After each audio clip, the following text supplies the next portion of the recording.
A mãe do meu filho está me proibindo de contatá-lo. Não atende minhas ligações, sempre diz que a criança está dormindo. Aos fins de semana que eu tenho direito à convivência, ela está inventando desculpas para não me entregar a criança.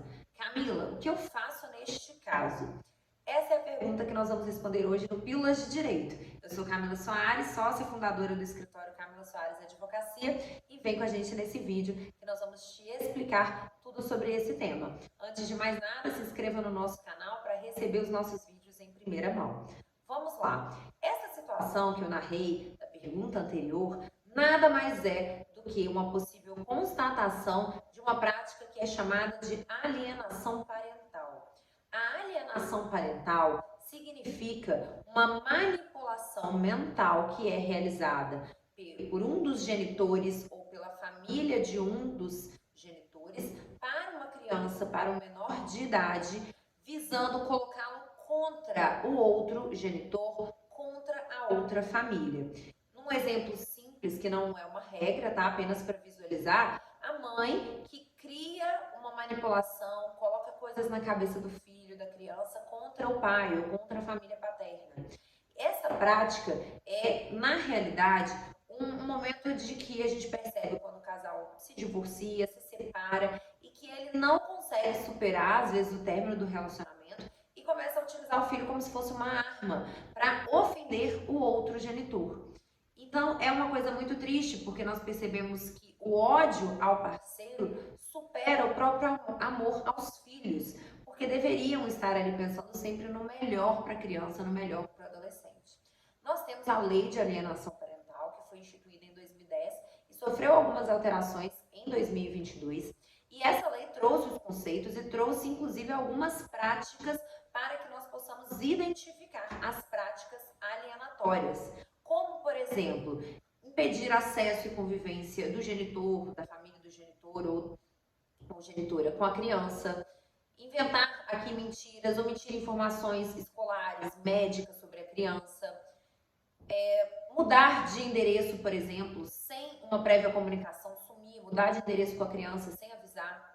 São situações muito graves e que vão trazer graves consequências para a criança, para o adolescente, que pode trazer distúrbios de ansiedade, de depressão na vida adulta, que são muito dificilmente vão ser superados sem a ajuda de um acompanhamento psicológico. Se você identificar alguma situação, algum sintoma, o seu filho ou filha um pouco mais agressivo, apresentando alguns comportamentos que você está questionando, comece a avaliar. Primeiramente, tente um contato com o outro genitor, um contato amigável para conversar sobre isso. Depois, busque ajuda profissional, um psicólogo para que atenda o seu filho, para começar a diagnosticar esses elementos. E, eventualmente, se não tiver um ajuste, se não conseguir resolver, realmente você vai ter que procurar um advogado para ingressar com uma ação declaratória de alienação parental, onde, dentre os pedidos, inclusive, pode ser feito o pedido de alteração da guarda, para que você, o que era discriminado, que sofria a prática alienatória, tenha ali a guarda fixada com você de forma unilateral ou compartilhada, mas com a residência fixa com esse genitor que sofreu, né, o genitor que sofreu as práticas alienatórias. E para aquele que causou, podem ser aplicadas advertências, multas e também colocar limites à própria convivência com o filho. Então, se essa mãe no início impediu o acesso ao pai, na realidade pode ser que a guarda da criança vá para o pai e ela tenha que se limitar à convivência com presença de assistente social, com presença de psicólogos, tudo conforme o caso concreto.